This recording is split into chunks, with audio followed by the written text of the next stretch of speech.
शब्द वापरला की महाराष्ट्राची राजकीय संस्कृती वगैरे. मला असं नेहमी वाटतं ना सुप्रियाजी, की राजकीय संस्कृती हा कसा गोंडस शब्द तयार झाला ना, त्या शब्दाच्या नावाखाली अनेक गोष्टी करायला राजकारण्यांना मुभा मिळते.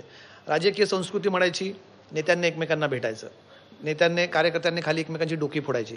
लिटरल सेन्समध्ये म्हणत नाही मी त्याचा एक शब्दप्रयोग म्हणून वापर करतो. कार्यकर्ते डोकी फोडणार, नेते राजकीय संस्कृती म्हणून कार्यक्रमात भेटणार, एकमेकांना त्यांचे व्यक्तिगत संबंध राखणार, परिवाराचे व्यक्तिगत संबंध राहणार, खाली कार्यकर्ते एकमेकांशी भांडत राहणार.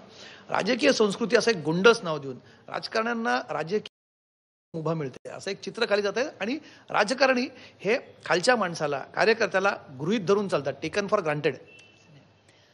हे सगळीकडे होत नाही. मी तुम्हाला माझ्या स्वतःच्या मतदारसंघाचं उदाहरण देते. आमचा कार्यकर्ता हा सुसंस्कृतच आहे. तुम्ही माझ्या गाववाडी वस्तीपर्यंत गेला ना, सगळे एकामेकाच्या सगळ्या सुखदुःखाला जातात. असं नाही की आम्ही फक्त तिथे कोणी लोकप्रतिनिधी, आमचं सगळ्यांची जमतं आणि खाली सगळे एकामेकाची डोकीफोडी असतात. हे नवीन जे कल्चर आलंय ना, हे महाराष्ट्रात कधी नव्हतं. हे नवीन कल्चर आलंय ज्याच्यात धमक्या असतात. हे कल्चर नाही आहे महाराष्ट्राचं. तुम्ही जर महाराष्ट्राचा थोडासा इतिहास बघून गेला की जेव्हा लग्न असतं कोणाच्या घरी, गावातला प्रत्येक माणूस जातो. मग सरपंच विरोधात असला तरी तो जातो. हीच महाराष्ट्राची संस्कृती आहे. त्याच्यामुळे हे जे आहे ना की वरच्या नेत्यांचं सगळ्यांची जमतं आणि खाली सगळे करतात, तसं नाही आहे. तुम्ही कधीतरी आमच्याबरोबर चला आमच्या गावांमध्ये, तिथे सगळी नातीगोती पण होतात. मुलीचं लग्न मुलाचं लग्न वेगळ्या विचाराच्या पक्षात होतं आणि सगळ्या गाववाडी वस्तीवर होतं. पण ही जे नवीन गुंडागर्जी टाईप कल्चर डोकी फोडतात, लिटरली तुम्ही म्हणतात, किंवा एक्स्ट्रीम ही जी भाषा आहे, ही भाषाही मला अस्वस्थ करते. ज्या अनेक वेळा सोशल मीडियावर पातळी सोडून सगळ्याच बाजूनी अटॅक होतो. हा जो द्वेष आहे, हा राग आहे, हा राग कशामुळे होतोय ह्याचाही विचार आपण केला पाहिजे. तेच तर म्हणतो ना मी सुप्रियाजी, की खाली कार्यकर्ते भांडतायत, तुम्ही मात्र सगळे संबंध, तुम्ही राजकीय संस्कृती म्हणायचं आणि आपण सगळे आपले संबंध मेंटेन करायचे आणि खाली कार्यकर्त्यांनी भांडायचं. तुम्ही लोकशाही वाचवायची म्हणतायत, मग ती जबाबदारी कार्यकर्त्यांची, आणि तुम्ही मात्र आपल्या सगळ्यांनी संबंध मेंटेन करायचे. कार्यकर्ते आमचेही चांगले संबंध ठेवतात ना. तुम्हाला कोणी सांगितलं खालचे कार्यकर्ते आमचे संबंध ठेवत नाही? तुम्ही सोशल मीडियाचा उल्लेख केला, आम्ही सोशल मीडियावरचा हेट्रेड बघतोय. सोशल मीडियाचा हेट्रेड हा समाजात सगळीकडे येतोय. जेव्हा सोशल मीडिया नव्हता तेव्हा एवढी हेट्रेड नव्हती. आज समाजातच प्रॉब्लेम आलाय. हेच तर मी तुम्हाला मगाचं, तुम्ही समाजावर का दोष देतात? तुम्ही अपनी गिरेबान में झाकर देखो असं मेरे तो गरेबान में. आज पोलीस स्टेशनला जेव्हा एक काळ असा होता की पोलीसवाला दिसला की आपण पण सॅल्यूट करायचो आपल्या लहानपणी. आज त्याच पोलीसला जेव्हा तो ट्रॅफिक थांबवतो, गाडीवाला उतरून त्याची कॉलर धरतो. हे कुठलं कल्चर आहे? महाराष्ट्राचं कल्चर नाही. हे का होतंय समाजात ह्याचं आत्मचिंतन आम्ही पॉलिसी मेकर्स म्हणून पण केलं पाहिजे, की एवढा राग आणि एवढा द्वेष हा समाजात का येतोय? सगळीकडे भांडण दिसतं. मी एक सोशिओलॉजीचा विद्यार्थी म्हणून सांगतो, सोशिओलॉजीमध्ये कॉन्सेप्ट असे की ट्रिकलिंग डाऊन इफेक्ट असतो. एक जे वरती राजकारणी करतात ना, ते खाली झिरपून खाली कार्यकर्त्यांपर्यंत जातात. राजकारणी लोक जर आपापल्या सोयीप्रमाणे राजकारण करतायत, आम्ही काय घोडं मारलं, आम्हीच का नैतिकता पाळायची, असा समाजामध्ये मेसेज जातो. नाही, हे बघा, स्वतःचं नातं असणं आणि राजकीय मतभेद असणं ह्या दोन वेगळ्या गोष्टी आहेत. हीच तर गल्लतच प्रॉब्लेम आहे ना. माझं तुम्हाला काय म्हणणं आहे की राजकीय मतभेद हे असलेच पाहिजेत. एका सशक्त लोकशाहीमध्ये राजकीय मतभेद असलेच पाहिजेत. म्हणून काय एकामेकाची डोकी फोडण्याची जी गरजच नाही. आणि काँग्रेसचं कल्चरच नाही आहे ना, हे नवीन कल्चर आले. काँग्रेसच्या कल्चरमध्ये अशा कधीच गोष्टी झाल्या नाहीत. आधीचा जो काळ होता त्याच्यात सभा व्हायच्या, एकामेकावर टोकाची सगळे टीका करायची. एक मत असायचं. गावात तुम्ही गेला आजही तर चावडीवर सगळे बसलेले असतात, चर्चा करत असतात, एकामेकाच्या प्रत्येक सुखदुःखात जातात. सरपंच किती विरोधात असला तरी गावातले सगळे लोकांनी विरोधात किंवा बाजूनी मतदान केलं तरी ते लग्नाला जातात. त्यामुळे सोशल मीडियामधला जो राग दिसतो तो कुठून येतो आणि काय येतोय हा एक मोठा प्रश्न. आणि मतभेद हे असलेच पाहिजेत, पण म्हणून तुम्ही माझे विरोधक आहे हा जो नवीन नॅरेटिव्ह हा देशात येतोय, हा कुठेतरी थांबला पाहिजे. तुम्ही माझे विरोधक आहात म्हणून तुम्ही माझे शत्रू नाही आहात.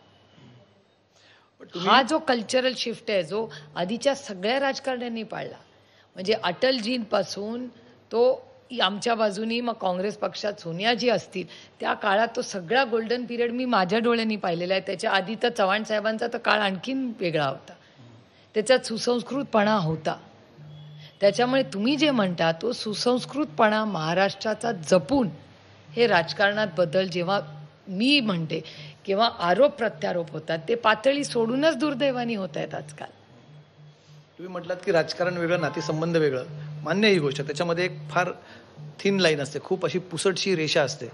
ती जेव्हा क्रॉस होते तेव्हा हा राजकीय नैतिकता अनैतिकतेचा प्रश्न तिथे निर्माण होतो. मधल्या काळात झी 24 तासने पुण्यातल्या मुंडवा जमिनीचं प्रकरण आम्ही काढलं होतं. आम्ही त्याच्यावरती फार फॉलोअपही केला.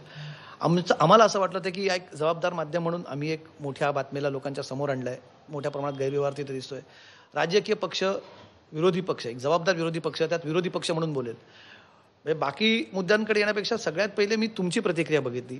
सुप्रिया सुळे, खासदार सुप्रिया सुळेंची प्रतिक्रिया ही खासदार म्हणून कमी आणि आत्या सुप्रिया सुळे म्हणून जास्त होती. हो, मान्य करते. मी सकाळी जेव्हा न्यूज आली मी पहिला फोन पार्थला केला. मी पार्थला फोन केला आणि विचारलं, काय रे बाबा हे झी न्यूजची बातमी? तो म्हणला, आत्ता त्याच्यात काही नाही आहे आणि मी काही इलिगल केलेलं नाही आहे. म्हटलं ठीक आहे, तुझी ती लाईन असेल. तर मी सकाळी त्या माध्यमांशी बोलले की कारण का त्यांनी जे मला सांगितलं ते मी सकाळच्या माध्यमांमधून सांगितलं. मग दुपारपर्यंत आणि नवीन डॉक्युमेंट्स आले आणि माझं एवढंच म्हणणं आहे की जे काय व्हावं ते पारदर्शकपणे त्याची इन्क्वायरी व्हावी.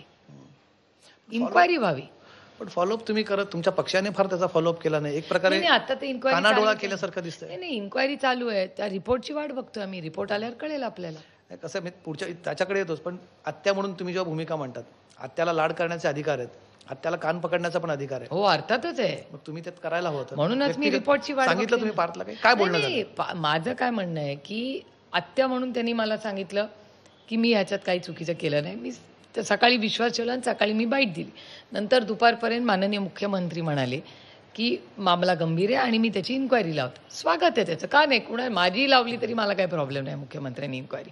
त्याच्यामुळे आम्ही आता रिपोर्टची वाट बघतो आणि रिपोर्ट आल्याशिवाय आपण कसं म्हणणार ना काय योग्य अयोग्य. हे सगळे फॅक्ट्स आले पाहिजेत कारण का ते झिगझॅग येत राहतात सगळे.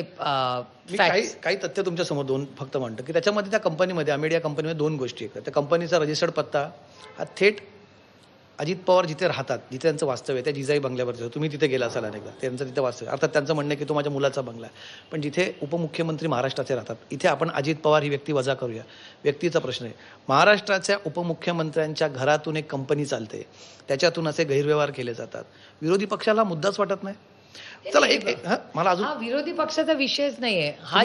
माझं म्हणणं हा विरोधात म्हणजे हा मुद्दाच आहे. म्हणजे तुम्ही तर पुढे जाऊन म्हणताय विरोधी पक्ष. माझं म्हणणं प्रशासन काय करते. प्रशासनाने पारदर्शकपणे आम्हाला काय खरं आणि काय खोटं सांगितलं पाहिजे ना. जे डिपार्टमेंट आहे, कंपनी अफेअर्सचं डिपार्टमेंट आहे ना, भारत सरकारचं एवढं ऍक्टिव्ह डिपार्टमेंट आहे. आयपॅकवर काल त्यांनी रेड केली. जेव्हा आयपॅकवर तुम्ही रेड केला की ममता दिदींना तिथे जावं लागतं. दुसरीकडे सत्तेमध्ये असलेल्या मंत्र्याच्या घरी कॅश सापडते आणि कोणी एक शब्द विचारत पण नाही. माझं म्हणणं आहे की कंपनी सेक्रेटरी आणि कंपनी जे असते त्याचं एक वेबसाईट आहे. तर त्या वेबसाईटवर कंपनी लॉच्या नियम कायद्याने आम्हाला सांगितलं पाहिजे की हे लिगल आहे का इलिगल आहे. आणि मला असं वाटतं की डिपार्टमेंटनी जे कागदपत्र केले, म्हणजे तुमच्या चॅनलवर मी पाहिलेली जी काही माहिती आहे त्या डिपार्टमेंटनी आम्हाला सांगितलं पाहिजे ना की काय खरं आणि काय खोटं. पण इन्क्वायरी होण्यासाठी गुन्हा तर दाखल झाला पाहिजे.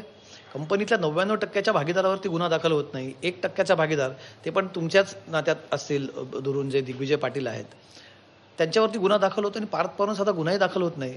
हे त्यांना प्रोटेक्शन. तुम्ही म्हणतात सरकारने रिपोर्ट द्या, पण सरकारच प्रोटेक्ट करता अशी भूमिका आहे ना. पण मग ह्याचं उत्तर तुम्ही मला विचारायच्या ऐवजी सरकारला विचारलं पाहिजे. कारण का सरकारची पॉलिसी काय. तुम्ही मुद्दा लावून धरणार का गुन्हा दाखल करा, तुमचा पक्ष लावून धरणार? माझं म्हणणं आहे की मी त्या इन्क्वायरीचं 30 दिवसात रिपोर्ट येणार होता. 30 दिवसात मला अपेक्षित होतं की 30 दिवसात आम्ही त्याच्यावर आमच्या पक्षाची काय स्टँड आहे ते क्लिअर करू, जेव्हा आमच्याकडे फॅक्च्युअल सगळे डॉक्युमेंट्स येतील. मी त्या रिपोर्टची वाट बघते कारण का तेव्हाच खरं कळेल ना की काय झालं आणि काय नाही झालं. आणि माझा प्रश्न वारंवार माझ्या मनात एक येतो की महाराष्ट्र सरकारने या परमिशन्स दिल्या कशा. हा एक मोठा प्रश्न आहेच ना. बिलकुल आहे. आणि त्या डिपार्टमेंट काय करते, त्या डिपार्टमेंटच्या मंत्र्यांनी उत्तर दिलं पाहिजे ना. त्यांना आम्ही प्रश्न विचारलेच आहेत. पण एक जी आहे ना की कोण उपमुख्यमंत्र्यांच्या मुलाला नाही म्हणणार आहे तिथे? असं ते नाही पालकमंत्री आहेत त्या जिल्ह्याचे. नाही, असं होत नाही. अहो, आमच्या काळामध्ये युपीएचं सरकार होतं, राजा आमचे मंत्री होते, सगळीकडे आमचं सरकार होतं. राजांनी राजीनामा दिलाच होता ना. राजांनी, तुम्हाला आठवत असेल. पण त्यांनी राजीनामा दिला म्हणून चौकशी झाली पुढे. इथे अजित पवारांच्या राजीनाम्याची मागणी होऊन सुद्धा अजित पवार राजीनामा देत नाही. आमच्याकडे जेपीसी झाली. आमची जेपीसी पण झाली. जेपीसी किती बिलकुल. मोठी गोष्ट आहे. त्यामुळे टेलिकॉम ज्यावेळेस आमचं सरकार होतं तेव्हा जेपीसी झाली होती, तशीच ही इन्क्वायरी सुरू झालेली आहे.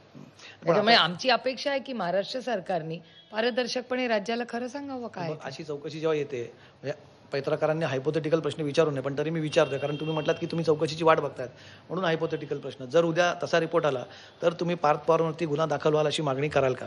हे बघा, कोणीही, मग तो पार्थ मला मुलासारखा आहे. मी विजय आणि रेवतीच्या बाबतीत पण हे म्हणेन, म्हणजे फक्त पार्थसाठी काही वेगळा नियम किंवा रोहितसाठी असं नाही. हा देश सगळ्यांसाठी पारदर्शकपणे चालला पाहिजे. पण खरंच हा देश त्या पारदर्शकपणे चालतोय का, हा प्रश्नचिन्ह मला बऱ्याच वेळा वाटतं. आणि हेच मला अस्वस्थ करते की मला असं वाटतं की जे कोणी असेल, मग मी स्वतः असेल, माझी मुलं असेल, पार्थ मला मुलासारखा आहे, माझ्या कुठल्याही बहीण भावांची मुलं असतील, त्यांना जे काही ज्या चौकटीत नियम कायदा तुम्हाला आहे तोच आम्हालाही असला पाहिजे. त्याच्यात आमची मुलं वेगळी का ठरवावी? पण आहे ना, असं होतं या केसमध्ये दिसतंय, some people are more equal than equals. That doesn't happen. अशा गोष्टी होत नाहीत साधारणपणे.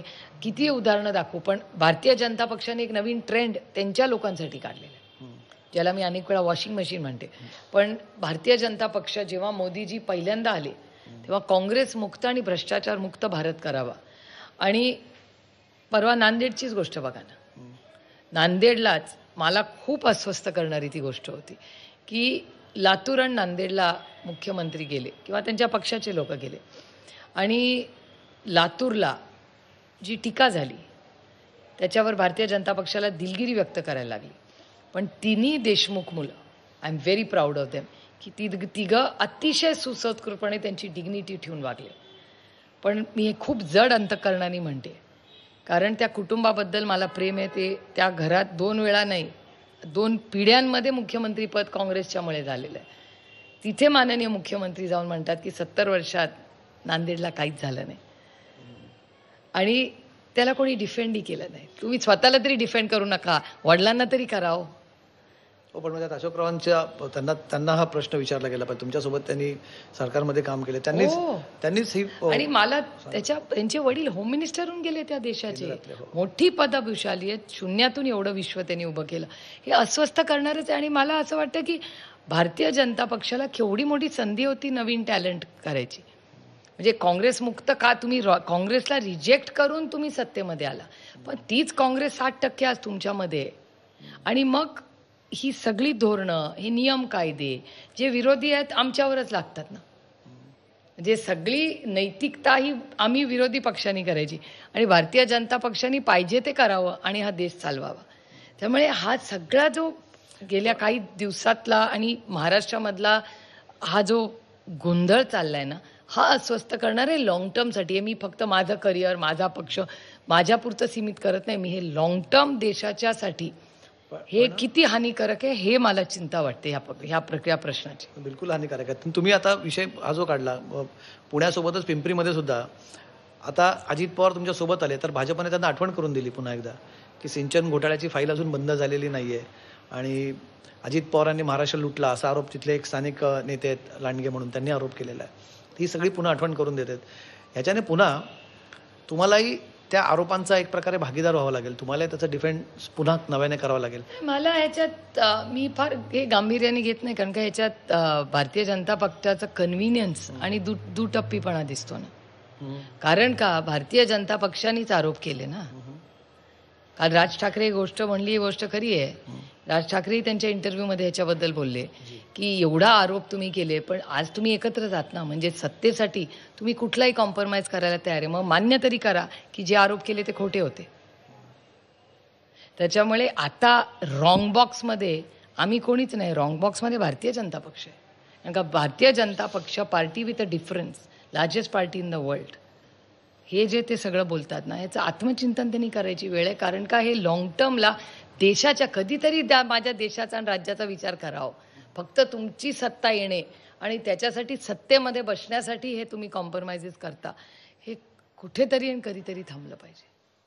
सुप्रियाजी, कसं होतं म्हणजे मधल्या काळात ज्या काही घटना घडतात, एक झाला पॉलिटिकल मुद्दा झाला, राष्ट्रवादी काँग्रेस पक्ष विशेष करून तुम्ही आणि शरद पवारांचं ज्या प्रकारे राजकारण राहिलेलं आहे, तुम्ही फक्त राजकारणापेक्षाही इतर क्षेत्रांमध्येही अस्तित्व ठेवण्याचा एक प्रयत्न केलेला आहे. सामाजिक असेल, साहित्य असेल, अशा अनेक गोष्टींमध्ये तुमचा परिवार त्यात राहिलेला आहे.